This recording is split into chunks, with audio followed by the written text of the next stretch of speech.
Hello viewers, welcome to our channel. నేను మీ చరణ్ పరిమి. తాజాగా ముఖేష్ అంబానీ కొడుకు అనంత్ అంబానీ పెళ్లి భారతదేశంలోనే అత్యంత అంగరంగ వైభవంగా జరుగుతుంది. ఈ దేశంలో మరెవరి పెళ్లి ఇంత ఘనంగా ఇంత వైభవంగా జరగదేమో అన్నంత గ్రాండ్గా జరుగుతుంది. నభూతో నభవిష్యత్ అన్నంత అద్భుతమైన విజువల్స్ తోటి కన్నుల విందుగా ఉంది. అయితే ఈ పెళ్లి చేయడానికి ఆయనకు వేల కోట్ల రూపాయల ఖర్చు అయింది. అయితే దీని విషయంలో సోషల్ మీడియాలో రెండు వాదనలు జరుగుతూ ఉన్నాయి.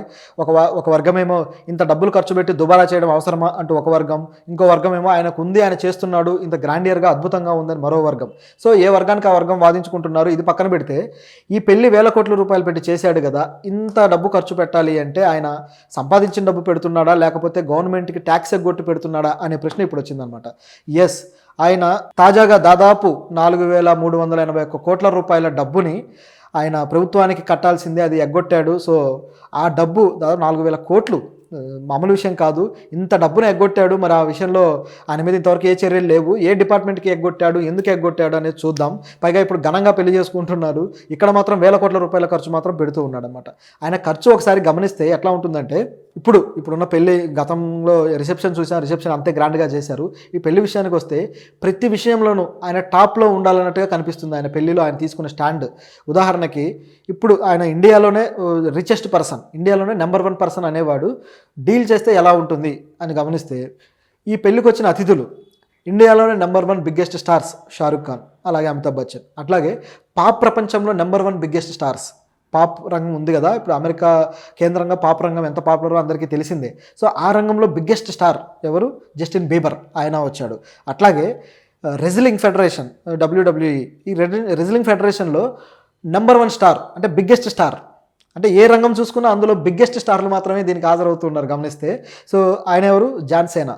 సో జాన్ సేనా ఎంత పాపులర్ రెజ్లరో అందరికీ తెలిసిందే. ఆయనకున్న క్రేజ్ కావచ్చు, దాదాపు 20 ఏళ్ళుగా రెజ్లింగ్ రంగంలో ఉన్నారు.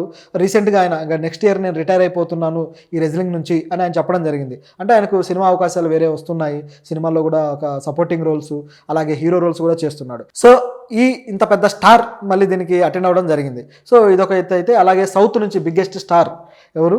రజనీకాంత్ గారు. మిగతా స్టార్లు కూడా ఉంటారు, కానీ ఈ బిగ్గెస్ట్ అలాగే హైయెస్ట్ అలాగే టాపెస్ట్ అనే కొలత ఒకటి తీసుకుంటారనమాట ముఖేష్ అంబానీ. సో ఆ విధంగా వెళ్ళారు. అట్లాగే పొలిటీషియన్స్లో బిగ్గెస్ట్ ఇంకెవరు? ప్రధానమంత్రి. సో ఆయన వచ్చారు. అట్లాగే ఏపీ నుంచి బిగ్గెస్ట్ చంద్రబాబు నాయుడు గారు, అట్లాగే పవన్ కళ్యాణ్ గారు. సో వీళ్ళిద్దరు కూడా వెళ్ళడం జరిగింది. సో ఇట్లాంటి బిగ్గెస్ట్ నెంబర్ 1 కేటగిరీస్ మాత్రమే అన్ని సెక్టార్స్లో ఆయన సెలెక్ట్ చేసి ఆయన ఆహ్వానించడం జరిగింది.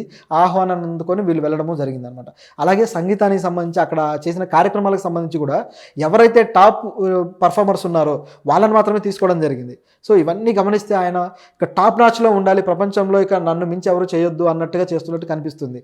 నిజానికి టాప్ పర్సన్స్ డబ్బులు ఇస్తే టాప్ పర్సన్స్ వస్తారు, కానీ టాప్ పర్సన్స్ని తేవడం వల్ల ఆయనకు ఎక్స్ట్రాగా ఏమన్నా మైలేజ్ వస్తుందా, ఎక్స్ట్రా గొప్పదనం ఏమన్నా యాడ్ అవుతుందా అంటే కేవలం ఇలాంటి గొప్పదనం కోసమే చేసేవి కాబట్టి ఇది మాట్లాడాల్సి వస్తుంది. సరే, ఇది ఇలా ఉంటే ఓకే, పెళ్లి గ్రాండ్గా చేస్తున్నాడు, సో డబ్బు ఉన్నప్పుడు చేయొచ్చు. అలాగే అనేక సేవా కార్యక్రమాలు కూడా వాళ్ళ సంస్థల నుంచి చేస్తూ ఉంటారు, కాబట్టి అది బ్యాలెన్స్డ్. ఉన్నవాళ్ళు ఖర్చు పెడతారు కదా, లేనివాడు ఎట్లా పెట్టలేడు. సో ఇది బ్యాలెన్స్డ్ అనమాట. అయితే ఇక్కడ వచ్చిన సందేహం ఏంటంటే, ఈయన దేనికి ఏ శాఖకి డబ్బులు ఎగ్గొట్టారనేది ఒకసారి గమనిస్తే, ఒక కార్యకర్త, RTI కార్యకర్త, అంటే రైట్ టు ఇన్ఫర్మేషన్ సంబంధించి అప్పుడప్పుడు ప్రభుత్వాల్లో ఏం జరుగుతుంది, ఎవరు ఏ ట్యాక్స్ కట్టారు, ఏ ప్రభుత్వంలో ఏ డిపార్ట్మెంట్లో ఏముంది, ఇలాంటివన్నీ కూడా వెలికి తీయడం కోసం కొంతమంది సోషల్ యాక్టివిస్టులు కావచ్చు, జర్నలిస్టులు కావచ్చు పనిచేస్తూ వస్తుంటారు. సో ఆ విధంగా ఒక సోషల్ యాక్టివిస్ట్, ఒక RTI కార్యకర్త అనిల్ గుల్ఘాటి, సో ఈయన ఒక పిటిషన్ వేశారనమాట. ముంబైలో ఒక పిటిషన్ వేసి, అది కూడా Mumbai metropolitan region development corporation సంబంధించి ఆ డిపార్ట్మెంట్కి సంబంధించి ఒక పిటిషన్ వేసి ఆయన ఒక ఆన్సర్ రాబట్టాడనమాట. ఆ ఆన్సర్ ఏంటంటే, అసలు ముఖేష్ అంబానీ దీనికి చెల్లించాల్సిన బకాయి ఏంటి అని చెప్పేసి. సో ఆ బకాయి ఎంతంటే 4,381 కోట్లు. సో ఇంత డబ్బు ఆయన బకాయి చెల్లించలేదట. అయితే రిలయన్స్ గ్రూప్ ఇండస్ట్రీస్ చెల్లించలేదు. సో వీళ్ళని డిఫాల్టర్గా డిక్లేర్ చేయడం జరిగింది. అయితే చెల్లించిన సంస్థలు వచ్చేసి ఈ సిబిఐ అనే సంస్థలు కూడా వాళ్ళ బకాయిలు చెల్లించడం జరిగింది. అయితే దేనికి సంబంధించి అనేది చూస్తే, ఇప్పుడు వీళ్ళ పెళ్లి జరుగుతుంది కదా అనంత్ అంబానీ. సో ఈ అనంత్ అంబానీ పెళ్లి జరిగే కన్వెన్షన్ హాల్ ఏదైతే ఉందో అది జియో సెంటర్ అనమాట. సో జియో కన్వెన్షన్ సెంటర్, ఈ సెంటర్లో 64C అనేది వీళ్ళ బ్లాక్. సో దీన్ని లీజుకి తీసుకున్నారనమాట. ఈ లీజుకు సంబంధించిన డబ్బు వీళ్ళు కట్టాల్సి ఉంది డిపార్ట్మెంట్కి. ఆ డబ్బు కట్టకుండా ఎగ్గొట్టారనమాట. సో ఈ ఎగ్గొట్టిన డబ్బు విషయంలో ఈయన ఆ పిటిషన్ వేయడము, ఆన్సర్ తీసుకోవడం జరిగింది. మరి వీళ్ళు డబ్బులు ఎగ్గొట్టి వేల కోట్ల రూపాయలు అదే డబ్బుతోటి వాళ్ళు పెళ్లి చేసుకోవడం అనేది ఆశ్చర్యకరంగా ఉంది. దీంతో పాటు ఇంకా వేరే హోటల్స్ కూడా ఉన్నాయి, వేరే సంస్థలు కూడా ఉన్నాయి. అవేంటంటే నమన్ హోటల్, అలాగే అంబానీ ఫౌండేషన్, అలాగే INS, అలాగే రఘులీలా బిల్డర్స్, ఇట్లా అనేక మంది డిఫాల్టర్లు అయ్యారనమాట. వీళ్ళంతా కట్టలేదు. సో వీళ్ళున్నారు. మొత్తం ఈ బకాయిలన్నీ కలిపి చూస్తే 5,818 కోట్లు. సో ఇంత డబ్బు వీళ్ళు కట్టకపోయినా సరే, వీళ్ళు డిఫాల్టర్లుగా ఉన్నా సరే, ఈ డిపార్ట్మెంట్ మాత్రం వీళ్ళ మీద ఏ యాక్షన్ తీసుకోకుండా చాలా కాముగా ఉంది, చూసి చూడనట్టు వదిలేస్తుంది. అదే ఒక ₹1,00,000 రైతు అప్పు తీసుకొని కట్టకపోతే ఆ రైతు పరిస్థితి ఎలా ఉంటుందో మీరు ఆలోచించండి.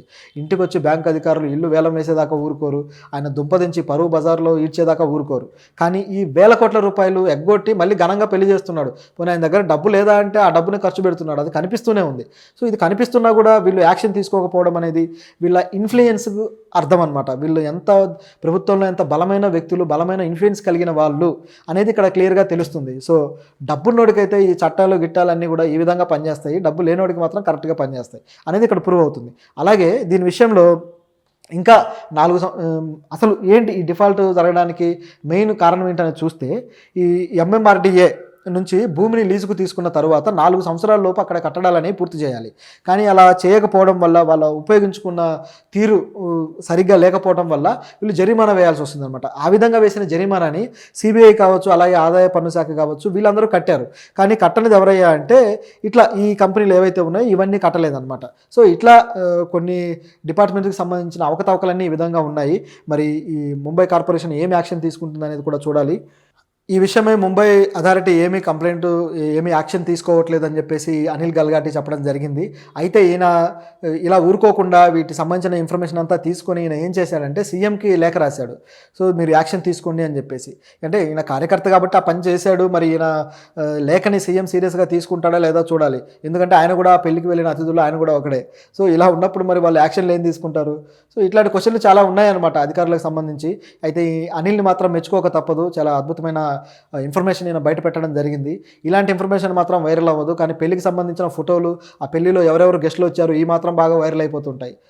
అనవసరమైనవన్నీ వైరల్ చేయడము, అట్లాగే దేశానికి పనికొచ్చేవి ఇట్లాంటి